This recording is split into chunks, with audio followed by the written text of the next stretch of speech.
கழகம் நேற்று மீட்டிங்கில் வந்து நிறைய பேர் கோயிலுக்கு மேலே கூட போயிருக்காங்க, போலீஸ் வந்து இது பண்ணிருக்காங்க. தமிழக வெற்றி கழகத்தோட தலைவர் அவர் புதிதாக அரசியலுக்கு வந்திருக்கிறார்.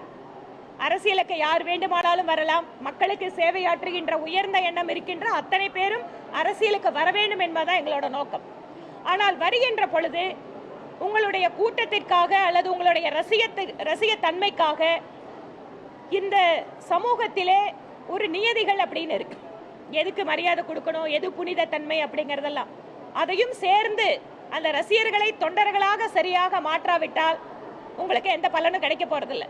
அதனால் பஸ்ல ஏறி இல்ல இந்த பிரச்சனை வந்து உறுதியாக முழுமையாக தெரிந்து கொள்ளாமல் ஏதோ ஒரு வசனத்தை பேசுவது, அதன் வாயிலாக ஒரு கூட்டத்தை கூட்டுவது என்று இருந்தால் இது வந்து ஒரு பபிள் மாதிரி ஆயிரும்.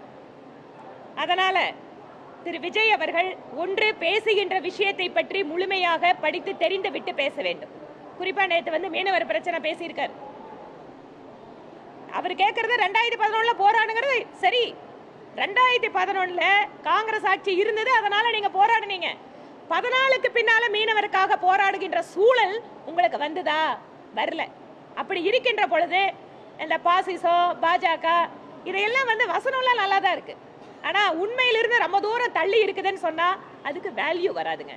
பிளே ஸ்டோர் மற்றும் ஆப் ஸ்டோரில் இருந்து பாலிமர் செயலியை QR கோடு மூலம் பதிவிறக்கம் செய்யுங்கள்.